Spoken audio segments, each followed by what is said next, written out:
दोस्तों स्वागत है तो आप सभी का। तो इस वीडियो में हम लोग देखने वाले हैं न्यूट्रिशन एंड डाइटेटिक्स का टॉपिक, जिसका नाम है पोषक तत्वों के प्रकार और स्थूल और सूक्ष्म पोषक तत्व, स्रोत, कार्य और इनकी कमी से होने वाले रोगों के बारे में। स्थूल को मैक्रो एंड सूक्ष्म को माइक्रोन्यूट्रिएंट्स भी कहते हैं दोस्तों। तो देखते हैं यहाँ पर डिटेल से नोट्स के साथ। तो तत्वों के प्रकार और कार्य। पोषक तत्वों के पोषक तत्वों को शरीर की आवश्यकता के आधार पर वर्गीकृत किया जाता है। स्थूल पोषक तत्व जैसे कि मैक्रोन्यूट्रिएंट्स, ये वे पोषक तत्व हैं जिनकी शरीर को बड़ी मात्रा में आवश्यकता होती है, क्योंकि ये ऊर्जा प्रदान करते हैं और शरीर के संरचनात्मक घटकों का निर्माण करते हैं। तो पोषक तत्व यहाँ पर उनके मुख्य कार्य और प्रमुख स्रोत। तो यहाँ पर हम लोग सब कुछ डिटेल से देखने वाले हैं, तो आप लोग भी देख सकते हैं। तो सबसे पहला है हमारा कार्बोहाइड्रेट। तो शरीर का मुख्य ऊर्जा स्रोत 4 कैलोरी प्रति ग्राम मस्तिष्क के कार्य के लिए आवश्यक। तो इसका स्रोत है अनाज, गेहूँ, चावल, दलिया। और इसकी कमी से होने वाले रोग हैं थकान, वजन कम होना, ऊर्जा की कमी। इनसे प्रभाव ये पड़ता है हमारे शरीर पर। तो नेक्स्ट है हमारा प्रोटीन। तो शरीर की वृद्धि और मरम्मत 4 कैलोरी प्रति ग्राम, मांसपेशियों, हार्मोन, एंजाइम और एंटीबॉडी का निर्माण। और इसके स्रोत हैं डेयरी से बने पदार्थ जैसे कि दूध, दही, पनीर, मांस, मछली, अंडे, दालें, बीन्स, नट्स।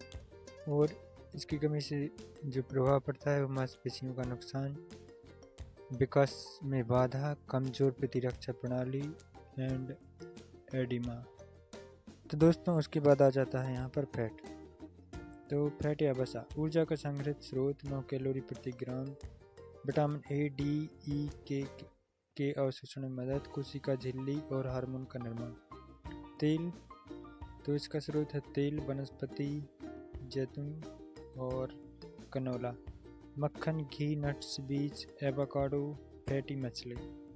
और इसकी कमी से होने वाले रोग या प्रभाव हैं वसा में घुलनशील विटामिनों की कमी, त्वचा और बालों की समस्याएं, ऊर्जा की कमी।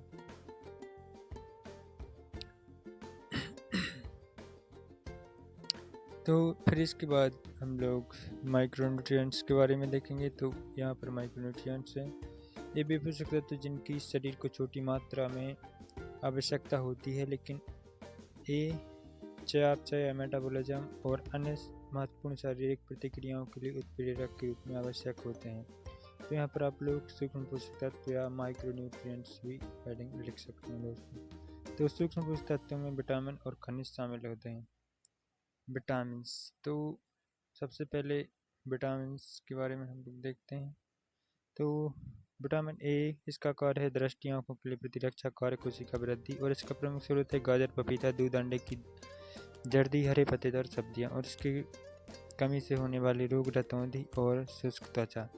तो अगला है विटामिन बी। तो सभी प्रकार के विटामिन को एक साथ हम पढ़ेंगे। बी जो टाइप के होते हैं, ऊर्जा उत्पादन में मदद, तंत्रिका कार्य, लाल रक्त कोशिकाओं का निर्माण। तो इसका स्रोत है मांस, मछली, अंडा, साबुत अनाज, दालें, हरी सब्जियां। और इससे होने वाले रोग हैं बेरीबेरी, एनीमिया, फोलेट, पेलाग्रा और तंत्रिका क्षति। और विटामिन सी, कोलेजन निर्माण, प्रतिरक्षा को बढ़ावा देना, आयरन अवशोषण, एंटीऑक्सीडेंट। आंवला, नींबू, संतरा, टमाटर, अमरूद। स्कर्वी, मसूड़ों से खून आना, थकान, घाव भरने में देरी। और विटामिन डी, कैल्शियम अवशोषण, हड्डियों और दांतों को मजबूत करना।